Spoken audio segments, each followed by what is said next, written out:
کیا سمجھ میں بات آئی؟ اس میں یہ سمجھ میں بات آئی کہ پہلی بات تو یہ کہ ہر برے معاشرے میں کچھ اچھے لوگ بھی ہوتے ہیں. ہر برے معاشرے میں جیسے ہر اچھے ماحول میں بھی کچھ برے لوگ ہوتے ہیں. تو اچھے لوگوں کا کہیں نہ کہیں وجود ہوتا ہے. تو چنانچہ ان کی اللہ حفاظت بھی کرتا ہے، ان کو وہاں سے ہٹاتا ہے. اور مزے کی بات یہ کہ یہ فرشتے ان کو اطلاع دے رہے حضرت ابراہیم کو کہ ہم نے جب مومنین کو آرڈر اللہ کا تھا کہ ہٹائے، جو دیکھا تو صرف ایک ہی مسلمان تھا وہاں، اور کوئی تھا ہی. مطلب کم میں اس ایک کے لیے بھی اللہ نے اہتمام کیا. اگر آپ نے تاریخ میں عذاب کے واقعات کو پڑھے ہوں گے تو ایک جگہ پہ ایسا بھی ہے نا کہ نیک لوگوں سمیت اللہ نے عذاب نازل کیا. تو فرشتوں سے پوچھا کہ بھئی یہ تو برے تو ہے تو ان کے اوپر تو عذاب آیا، مگر یہ کیسے نیک لوگوں کو بھی کیسے اللہ نے لپیٹ میں لے لیا؟ فرمایا یہ وہ لوگ تھے کہ جو ان کی برائی پر خوش تھے، راضی تھے، انہوں نے کوئی آبجیکشن نہیں کیا. جیسے ہم لوگ سب ماشاءاللہ سب راضی ہیں، جو ہوتا ہے وہ ہوتے رہتے ہیں، ہمیں کیا کرنا ہے، ہم کیا کر سکتے ہیں نا. تو جو برائی پر راضی ہے وہ بھی برائی کرنے والے کے برابر ہے. یہ ذہن میں رکھیے گا. اگر آپ کسی بری چیز کو روک نہیں سکتے، آپ کی مجبوری ہے، مسئلہ ہے. جیسے ہم اس ملک میں ہم کچھ نہیں کر سکتے، اسلامی حکومت نہیں ہے اور نہ کوئی اور کام کر سکتے، کم از کم ہم اظہار براءت تو کر سکتے. ہم بیزارگی کا تو اظہار کر سکتے ہیں نا. راضی ہو جانے کا مطلب یہ ہے کہ we are okay with that. That is very dangerous. تو یہاں پر جو اعتراض کرنے والے تھے ان کی بات ہو رہی ہے، نہ یہ کہ اگر یہ بھی برائی کو دیکھ کر خاموش ہوتے تو ان کے اوپر بھی عذاب آتا. یہ بہت امپورٹنٹ کرائٹیریا ہے اللہ سبحانہ وتعالیٰ کا. فما وجدنا فیہا غیر بیت من المسلمین، مسلمانوں کا صرف ایک گھر تھا، ہم نے اس کے علاوہ وہاں اور کچھ نہیں پایا. وہاں ہم نے ایک گھر کے سوا مسلمانوں کا کوئی گھر نہ پایا. اچھا یہ فرشتے کہہ رہے نا. آگے اللہ سبحانہ وتعالیٰ فرماتا ہے وَتَرَكْنَا فِيهَا آیَةً لِلَّذِينَ يَخَافُونَ الْعَذَابَ الْعَلِيمَ. اس کے بعد ہم نے وہاں بس ایک نشانی ان لوگوں کے لیے چھوڑ دی جو دردناک عذاب سے ڈرتے ہوں. یعنی یہ ایک عبرت کا مقام بنا کے رکھ دیا. اب اس کے بعد قوموں کو اگر سدھرنا ہے تو وہ وہی عبرت کا مقام ان کے لیے کافی ہے. دیکھیں جو اس طرح برائی کرنے والوں کو ہم نے کیسے لپیٹ میں لیا عذاب کے، تاکہ وہ پھر دوبارہ برائی کی طرف نہ جائیں. مگر قومیں کہاں عبرت لیتی ہیں؟ جس سے میں نے کل بھی مولا علی کا جملہ آپ کے سامنے رکھا جو نہج بلاغہ میں ہے، ما اکثر العبر، کتنی زیادہ عبرت کے مقامات ہیں، کتنے زبردست اللہ نے عبرت کے مقامات رکھے ہیں. وَأَقَلَّ الْاعْتِبَارِ، اور کتنے کم ہیں جو اس سے عبرت لیتے ہیں. لیتے نہیں ہیں لوگ، پرواہ نہیں کرتے. اب آئیے حضرت موسیٰ کی بھی قوم کا جو حشر ہوا، بریفلی اللہ نے یہاں پر بھی لکھا. تفصیل میں تو اللہ نے سورہ طٰہٰ میں بیان فرمایا ہے اور سورہ قصص کے اندر بھی بہت تفصیل سے بیان فرمایا ہے حضرت موسیٰ اور ان کی قوم کا قصہ، مگر یہاں پر بھی بریفلی دہرایا. اب یہ خالی ایک نبی کا نہیں، کئی نبیوں کا بریفلی اللہ نے یہاں پر انجام بتایا ہے تاکہ ہمارے نبی کو تھوڑی سی تسلی دے کہ آپ کے ساتھ بھی اگر ہو رہا ہے برا کچھ تو آپ پریشان نہ ہو، کیونکہ اس سے پہلے بھی انبیاء کے ساتھ ایسے ہی ہوتا رہا. اور اے حبیب آپ یاد کریں موسیٰ علیہ السلام کے قصے میں دیکھیں کہ وہاں کیا ہوا تھا. وَفِي مُوسَىٰ اِذْ أَرْسَلْنَاهُ إِلَىٰ فِرْعَوْنَ بِسُلْطَانٍ مُبِينٍ. یاد کریں کہ جب ہم نے موسیٰ کو فرعون کی طرف بھیجا تھا تو مضبوط دلیلوں کے ساتھ بھیجا تھا. بِسُلْطَانٍ مُبِينٍ کا مطلب ہے جو غالب آنے والا واضح ثبوت. سلطان سلطنت سے ہے، اس کو غور سے سنیں. ہم بھی جب کسی بادشاہ کو اردو میں کہتے ہیں سلطان تو اس کا مطلب ہے کہ اس کی سلطنت ہے، اس کا ہولڈ ہے پورے اس علاقے میں. اور مولا علی کے لیے بھی سرکار نے جو دعا کی تھی کہ اے پروردگار مجھے ایسے مددگار کو بھیج کہ جو ہمیشہ ہولڈ رکھے، کبھی مغلوب نہ ہو جائے، غالب رہے. تو اس وقت بھی کیا کہا تھا؟ سلطاناً نصیرا، سلطاناً وَاجْعَلْ لِي مِن لَّدُنْكَ سُلْطَانًا نَصِيرًا. اے پروردگار اپنی طرف سے تو ایک ہو ہمیشہ غالب آنے والے مددگار کو بھیج. تو مولا علی علیہ السلام کو اللہ نے بھیجا اور کسی ایک جنگ میں بھی مغلوب کہیے نہیں ہو گئے. تو یہاں سلطان مبین سے مراد فرعون کے مقابل میں حضرت موسیٰ کی دلیلیں بہت مضبوط تھیں. وہ ید بیضا کے ساتھ گئے تھے, بہت بڑا معجزہ ہے, اور عصا لے کر گئے تھے, عصا کو مارا تو اژدہا بن گیا, اور یہ سارے معجزے دیکھے, دلیلوں کے ساتھ بھی بات کو واضح کی تھی. فتولی برکنہ, جو اپنے پاس تھا نا اس کے بلبوتے پر وہ اکڑ گیا. کون اکڑ گیا؟ کہیے نا بھائی. آپ جب تھوڑا تھوڑا بولتے رہیں گے نا تو مجھے تسلی ہوگی کہ آپ خالی بیٹھے نہیں بلکہ سن بھی رہے ہیں نا. تو وہ اپنے پاس جو کچھ تھا, کیا تھا اس کے پاس؟ حکومت تھی, دولت تھی, سلطنت تھی, فوج تھی, جاہ و حشم تھا. اب اس نے کہا مجھے کس کی ضرورت ہے, کسی چیز کی کیا ضرورت ہے, تو اکڑ گیا. یہ بھی ایک اصول ہے, پرنسپل ہے, کہ جب انسان کو اللہ نوازتا ہے نا تو انسان خدا کو بھول جاتا ہے. ایک عجیب و غریب بات ہے, اور قرآن نے اس فلسفے کو بتایا ہے. سورہ علق میں فرمایا کہ ان الانسان لیطغی, انسان طغیانی کرتا ہے. کب؟ ان رآہ استغنی, جب دیکھتا ہے کہ مجھے کسی کی ضرورت نہیں ہے. جب اپنے آپ کو مستغنی سمجھتا ہے, استغنا کا احساس ہوتا ہے کہ مجھے کس کی ضرورت ہے, اب میرے پاس تو سب کچھ ہے, وہاں سے وہ اس کی بغاوت کرتا ہے, طغیانی شروع ہوتی ہے. تو فرعون کا بھی یہی حال تھا. وقال ساحر او مجنون, کہا حضرت موسیٰ کے لیے کہ جادوگر ہو یا مجنون ہو. اب یہاں پر لطیف بات کر رہا ہوں, ذرا غور سے سنیے گا. بعض مفسرین کہتے ہیں مجنون پاگل کو نہیں بلکہ جن زدہ کو کہتے ہیں. جس پر جن سوار ہوتا ہے اس کو کہتے ہیں مجنون, جن سے, جن سے. تو اس کی دو تفسیر ہے. ایک تفسیر یہ ہے کہ وہ کہتے ہیں کہ یا تو جادوگر ہے یا پاگل ہے. پاگل اس لیے نہیں کہہ سکتا تھا کہ کوئی غیر معقول بات کی نہیں, نہ پیغمبر اکرم نے کبھی کوئی غیر معقول بات کی ہے کہ پاگل, کوئی پگلا جانے والا تو نان سینس بولتا ہے نا, جس کا کوئی سینس نہیں ہو. مثلا ٹھنڈ بہت زیادہ ہے تو کپڑے اتار دیتا ہے, یہ نان سینس کام ہے. یہ بہت زیادہ گرمی ہے تو اور زیادہ کپڑے پہنتا ہے, یہ پاگل ہے. ٹھیک ہے, کیونکہ وہ سینس نہیں ہے, اس کے اندر سینس ختم ہو گیا. مگر نہ کسی پیغمبر کے اندر کوئی نان سینس کام دیکھنے کو ملا ہے, نہ ان کی باتوں میں کوئی غیر معقول غیر منطقی بات ہے, تو پھر ان کو مجنون کیوں کہتے تھے؟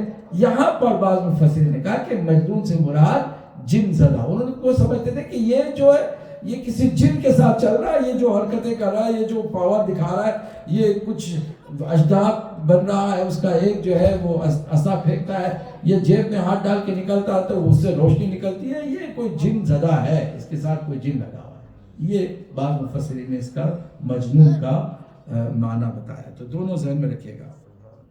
فَأَخَذْنَاهُ وَجُنُودَهُ, پھر ہم نے کیا کیا, اس کو اور اس کی فوج کو, فوج, جنود فوج کو کہتے ہیں. قرآن کا جند اللہ, اللہ کا, اللہ کی بھی فوج ہے نا. تو یہ جنود, جند کی جمع ہے, اس کی فوجوں کو اور خود اس کو ہم نے پکڑ لیا. فَنَبَذْنَاهُمْ فِي الْيَمِّ, پھر دریا میں کو پھینک دیا. کس کو؟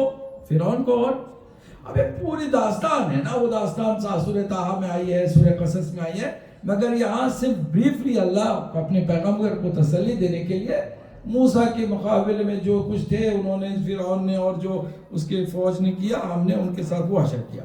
وَهُوَ ملیم, ملیم جو پچھتانے والے ہوتے ہیں. فرعون آخر میں پچھتانے لگا تھا کہ نہیں لگا تھا؟ جب پانی یہاں تک آ گیا تھا, ڈوب رہا تھا, بس تھوڑا سا رہ گیا تھا, اس کا میں ایمان لایا, مجھے نکالو باہر, نکالو مجھے باہر, نکالو. کہا نہیں اب تو لیٹ ہو گئے, اٹس ٹو لیٹ, ہے نا.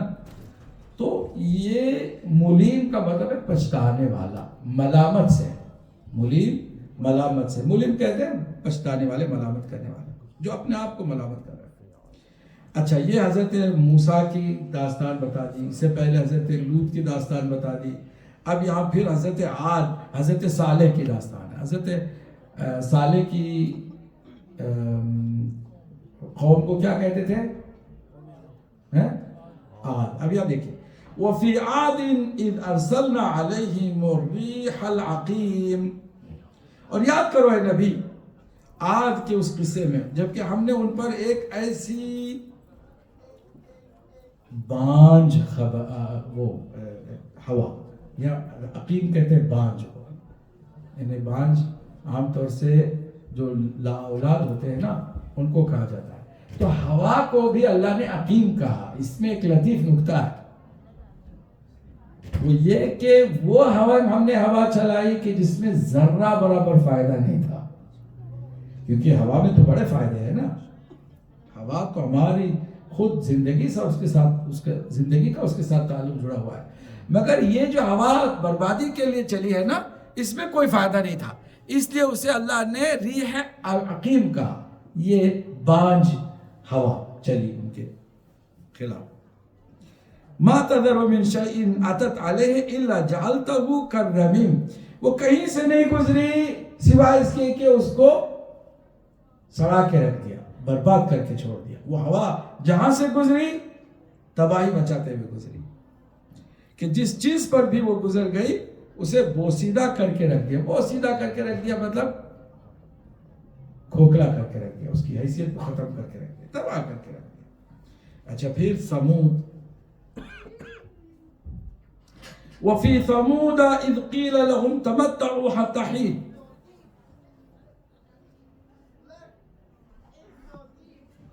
حضرت ہود کی قوم کو عاد کہتے ہیں، قوم عاد حضرت ہود کی قوم کو کہتے ہیں. میں نے استباع کیا اور آپ لوگوں نے بھی باقاعدہ تصدیق کر دی، جبکہ وہ حضرت ہود کی قوم تھی جس کے ساتھ یہ واقعہ ہوا.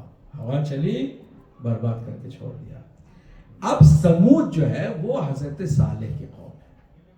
حضرت صالح کی قوم میں نے بتایا نا کہ بات مانتی نہیں تھی، ضد میں آ کر کے کہا چلو اگر ایسے ہی تم بہت زیادہ اندیکھے خدا کی طرف ہمیں بلا رہے ہو تو وہ جو ہے نا ادھر سے وہاں سے ریگستان کے اس کونے سے ہمیں فوراً دکھا دو کہ کوئی ناقہ جو ہے وہ چلا رہا،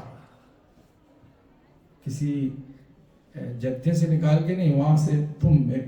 تو اللہ کی بارگاہ میں حضرت صالح نے دعا کی اور وہ ناقہ چلا آیا. بجائے اس کے کہ ایمان لاتے ہیں کہ یہ تو وہ کیسے زبردست جادوگر ہے، اس طرح وہ ناقے کو بنا لیا اور وہ ناقہ ادھر آ گیا. تو پھر حضرت صالح نے کہا تھا کہ دیکھو یہ اب اللہ کی نشانی ہے، میرے ساتھ تم نے جو کچھ کر لیا اب اگر اس اللہ کی نشانی کی توہین کرو گے، گستاخی کرو گے یا اس کے ساتھ چھیڑ چھاڑ کرو گے، اس کو اذیت پہنچاؤ گے تو عذاب آ جائے گا، بہت خطرناک قسم کا عذاب آ جائے گا. انہوں نے پرواہ نہیں کی کیونکہ بات ہی ایمان لائے نہیں تھے، ان کو کسی چیز کا یقین ہی نہیں تھا. تو پھر ناقے کو انہوں نے چھیڑنا شروع کیا، ستانا شروع کیا، یہاں تک کہ قتل کر دیا. کس کا؟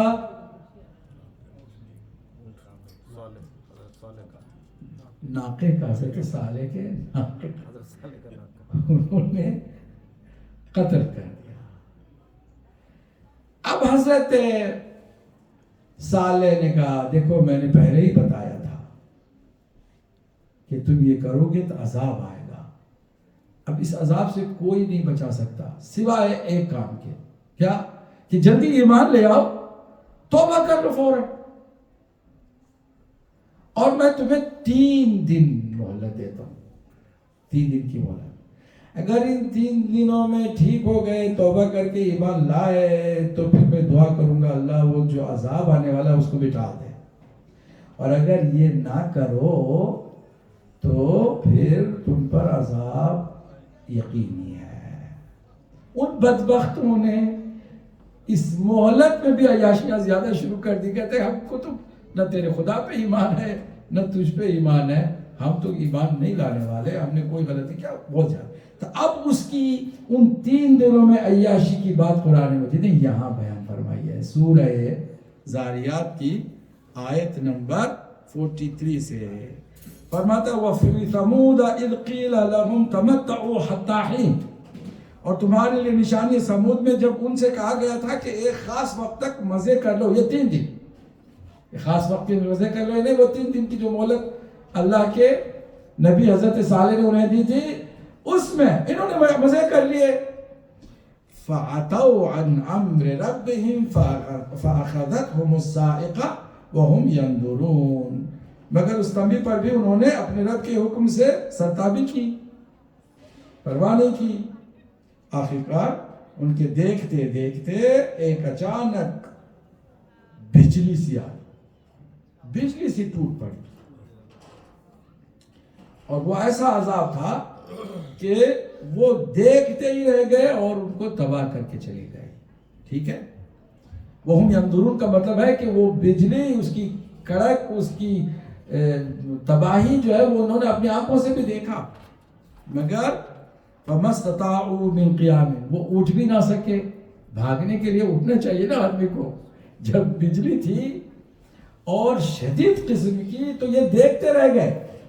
ان کو اتنی بھی فرصت یا مہلت نہیں ملی یا ہمت نہیں ہوئی کہ وہ اٹھے، کھڑے ہو، نہ کھڑے ہو سکے نہ ان کی کوئی مدد کرنے کو آیا. ظاہر سی بات ہے بتوں کی پرستش کرتے تھے تو بت کہاں سے آتے، وہ بھی ان کے ساتھ منہ کے بل گرتے نا، تو ان کی بھی تباہی تھی. فَمَا اسْتَطَاعُوا مِنْ قِيَامٍ، پھر نہ ان میں اٹھنے کی سکت تھی. وَمَا كَانُوا مُنْتَصِرِينَ، اور نہ ان کی کوئی بچت کے لیے، بچانے کے لیے کوئی آیا. منتصرین، ناصر اور منتصر میں فرق ہے.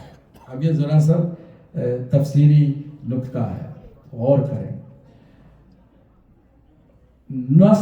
نصرت میں، انتصار میں، یا ناصر میں اور منتصر میں فرق ہے. ناصر مددگار کو کہتے ہیں. ممکن ہے کہ آپ نے سوچا بھی نہیں ہو اس کے بارے میں، وہ مدد کرنے والا آپ کے پاس آ گیا، اس کو ناصر کہتے ہیں. منتصر وہ مدد کرنے والا ہے جس کو آپ نے بہت چیخ چیخ کر پکارا ہے، بلایا ہے. آپ نے بلایا مدد کو، مدد کو، مدد کو، وہ نہیں آ سکا. انہوں نے یقیناً بتوں کی جو پوجا کی ہوگی تو انہوں نے بتوں کو بہت بلایا ہوگا، پکارا ہوگا.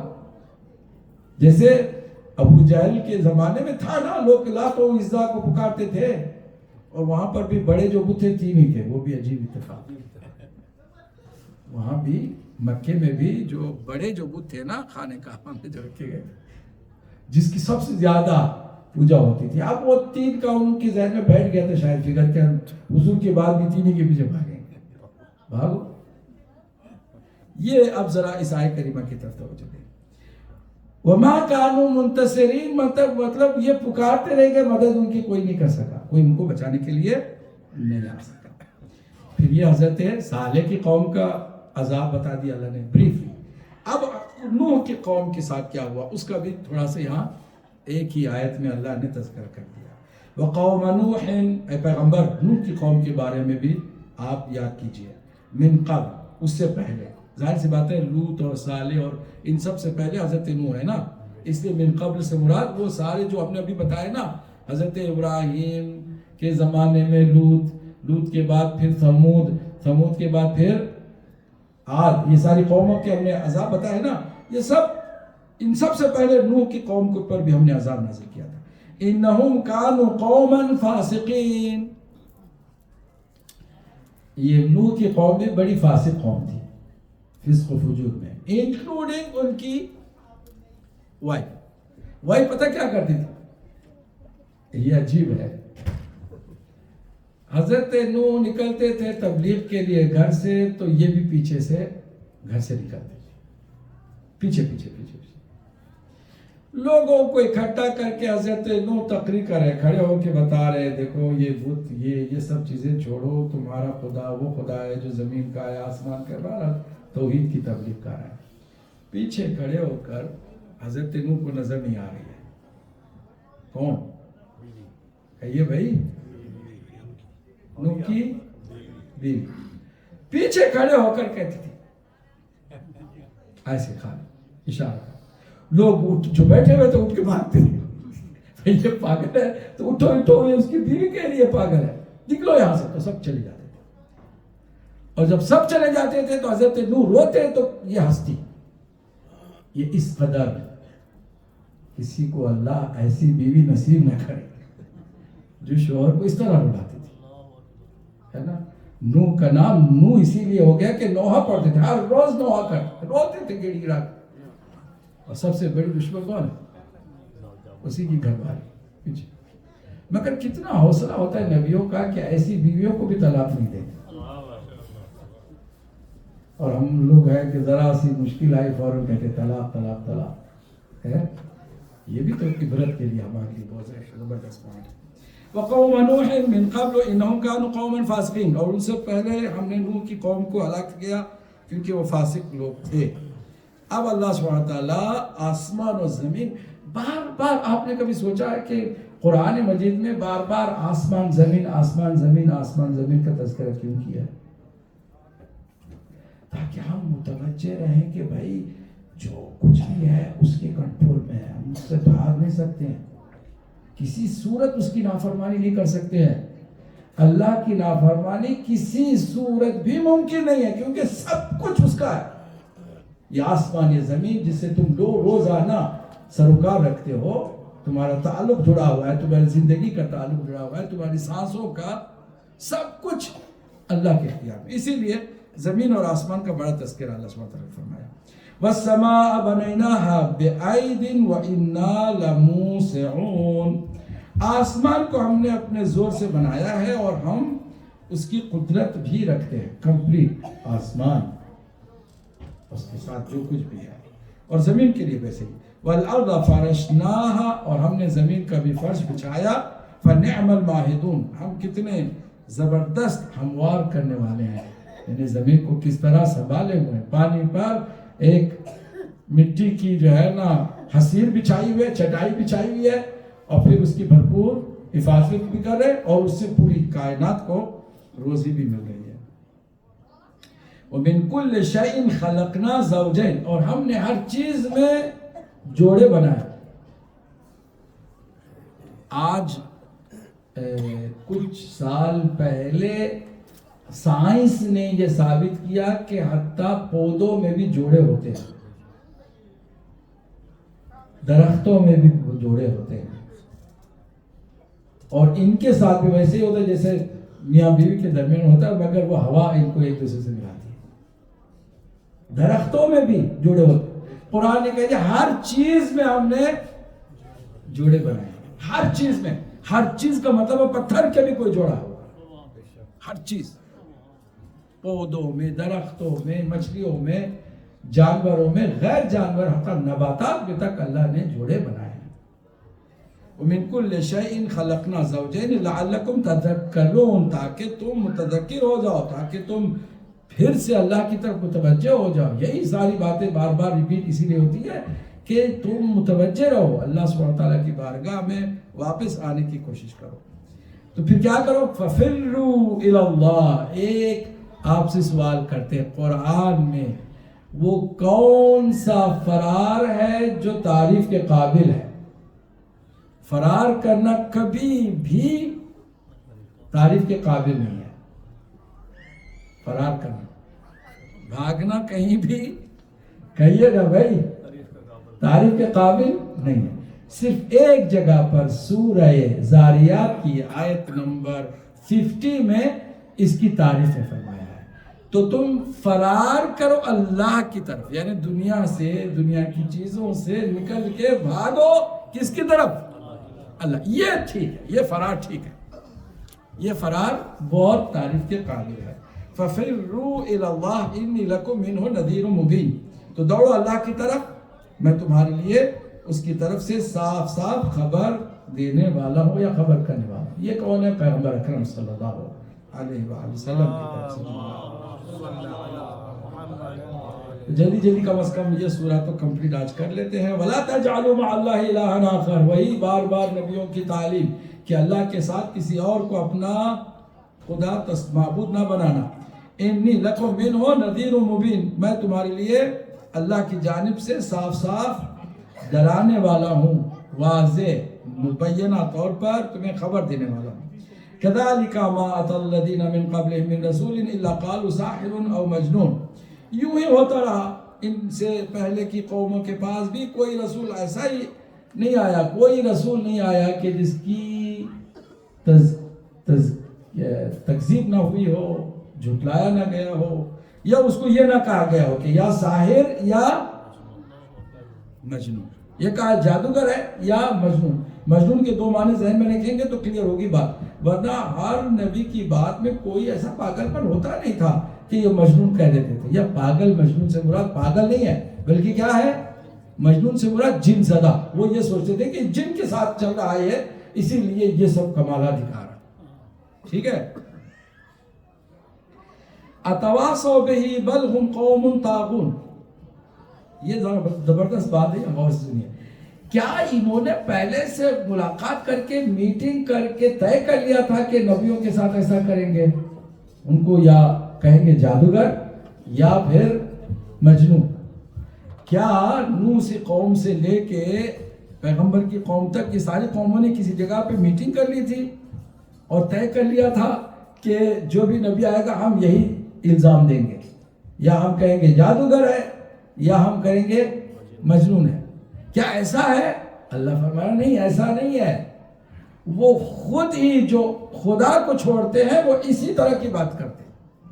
جو خدا کو چھوڑ دیتے ہیں یا خدا پر ایمان نہیں لاتے وہ ٹوٹلی، چاہے پہلے والی لوگوں کو جانتے ہو یا نہیں جانتے ہو، وہ یہی حرکت کریں گے. اور یہ قیامت تک بھی ایسے ہی ہے. آج دیکھ لیں، اگر کسی عالم دین کو بھی جھٹلاتے ہیں اسی بنیاد پر یہی کرتے ہیں، اور کوئی نیا ان کے لیے فارمولہ نہیں ہوتا. اتواصوا بہ، کیا ان سب نے آپس میں اس پر کوئی سمجھوتا کر لیا تھا؟ نہیں. بل قوم طاغون، بلکہ یہ خود سرکش قوم ہے، سرکش لوگ ہیں. فتولی عنہم، اے حبیب. اب یہاں پر اللہ کے نبی سے اللہ خطاب فرما رہا ہے. فتولی عنہم، تم ان سے دور ہو جاؤ، ڈسٹنس کر لو. فما انت بملوم، ڈسٹنس رکھو، ملامت تمہاری نہیں ہوگی، تمہاری اس میں کوئی غلطی نہیں ہے. وہ ایسے ہی ہیں، وہ ان کو ہم جانتے ہیں، حضرت نوح کے زمانے سے جانتے ہیں، قومیں ایسی ہی ہوتی ہے. اللہ فرمائے وَذَكِّرْ فَإِنَّ الذِّكْرَ تَنْفَعُ الْمُؤْمِنِينَ. پھر اگین اللہ کی یہاں سے ایک زبردست آپ کو ہمیں کرائٹیریا دیا جا رہا ہے کہ حبیب یاد دہانی کرائیں، کیونکہ یاد دہانی سے مومنین کو فائدہ پہنچتا ہے. اگر قرآن کے ناموں میں سے ایک نام دیکھیں تو اس قرآن کا ایک نام ہے تذکرہ، یعنی یاد دلانے والی کتاب. بار بار آپ دیکھ رہے ہیں جہنم کو بار بار یاد دلایا جا رہا ہے، جنت کی نعمتوں کو یاد دلایا جا رہا ہے، بار بار اللہ کے نافرمانی کرنے والوں کا جو انجام ہے وہ بھی یاد دلایا جا رہا ہے، اللہ کی پیروی کرنے اس کو ماننے والوں کا بھی جو حسین انجام ہے اس کو بھی یاد دلایا جا رہا ہے. اب یہاں پر انسانوں اور جنوں کی خلقت کا مقصد اللہ فرما رہا ہے زاریات کی آیت نمبر 56. وَمَا خَلَقْتُ الْجِنَّ وَالْإِنسَ إِلَّا لِيَعْبُدُونَ. ہم نے جن اور انس کو پیدا نہیں کیا مگر یہ کہ وہ ہماری عبادت کریں. کس کو معلوم ہے کہ جن کو پہلے کیوں اللہ نے انسان سے پہلے یہاں ذکر کیا؟ وَمَا خَلَقْتُ الْجِنَّ وَالْإِنسَ إِلَّا لِيَعْبُدُونَ. جبکہ طاقت اور قدرت اور اختیار میں جنوں سے بھی زیادہ طاقتور کون ہے؟ کہیے. آپ اپنے لیے کہیں نا، آپ جنوں سے بھی زیادہ پاورفل ہیں، تو جنوں سے انسان نہیں بھاگے، جنوں سے پریشان ہو، کیونکہ جن انسانوں سے بھاگتے ہیں، کیونکہ ان کو ڈر ہے، کیونکہ جن کو معلوم ہے کہ انسان ان سے بھی زیادہ طاقتور ہے. یہ کمزور انسان ہے جو کبھی کبھی جنوں سے گھبرا جاتے ہیں، ہے نا. تو پھر یہاں پر جن پہلے اللہ نے ذکر کیا پھر انسان. ہم نے جن اور انس کو پیدا نہیں کیا مگر ہے کہ ہماری عبادت کرے. تو کیوں جن کو پہلے بیان کیا؟ ماشاءاللہ، چونکہ پہلے اللہ نے جنوں کو پیدا کیا پھر انسانوں کو پیدا کیا. تو معلوم یہ ہوا کہ آدم سے پہلے جن تھے. اسی پہلے ہونے ہی کا تو غرور تھا شیطان کو، پہلے ہونے کا. میں سینئر ہوں اور یہ ابھی جونیئر ہے، میرے سامنے پیدا ہوا، میں اس کے سامنے جھک جاؤں، یہ اس کی غلط فہمی ہے نا. تھوڑا سا ایک صلوات پڑھ دے محمد والا. ٹائم ہو گیا میرے خیال میں، یا ایک منٹ رہتے، بس ایک ہی آیت ہے، 2 آیتیں رہ گئی جلدی جلدی. وما اريد منهم من رزق وما اريد ان يطعمون. اللہ فرما رہا ہے کہ ہم نہ ان جنوں انسان سے روزی چاہتے ہیں کہ ہماری روزی دے دے یا ہمیں کھانا کھلا دے. ہم تو یہ نہیں مانگ رہے کیونکہ ہم خود کیا ہے, ان اللہ هو الرزاق ذو القوة المتین. اللہ تو خود ہی رازق ہے, بڑی قوت والا ہے اور زبردست ہے, اس کو کسی چیز کی ضرورت نہیں ہے. یعنی مطلب یہ کہنے کا ہے کہ عبادت کا جو مقصد ہے اس میں اللہ کو کوئی فائدہ نہیں ہے. فَإِنَّ لِلَّذِينَ ظَلَمُوا ذَنُوبًا مِثْلَ ذَنُوبِ أَصْحَابِهِمْ فَلَا يَسْتَعْجِلُونَ. پس جن لوگوں نے ظلم کیا ہے ان کے حصے کا بھی وہی عذاب ہے جو تیار ہے جیسے ان سے پہلے لوگوں کے لیے حصہ ان کے عذاب کا مقرر کر دیا گیا تھا. تو پھر یہ جلدی کیوں مچاتے ہیں, جلدی کیوں کرتے ہیں عذاب میں؟ وہ ملنے والا ان کا حصہ عذاب کا ان کو ملنے والا ہے. آخری آیت ہے فَوَيْلٌ لِلَّذِينَ كَفَرُوا مِنْ يَوْمِهِمُ الَّذِي يُوعَدُونَ.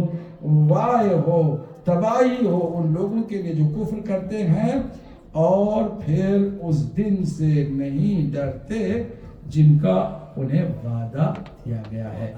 آخر میں ایک خوبصورت سا نکتہ ہے. اس سورے کا آغاز تھا توعدون اور انجام ہے یوعدون. دونوں میں یہ بات بتا رہا ہے کہ آپ سیریسلی آخرت پر ایمان رکھیں. السلام علیکم ورحمۃ اللہ وبرکاتہ. اذان کا وقت ہو گیا ہے مگر رسالہ صاحب کے لیے جو آج جتنے بھی ہمارے افطاری دینے والے ہیں, بلال حسین اور فریاد حسین, ہاں فریاد حسین, زبردست نام ہے ویسے, میں پہلی دفعہ میں نے سنا فریاد حسین. ان کے تمام مرحومین کے لیے ایک سورہ فاتحہ پڑھ دیجیے.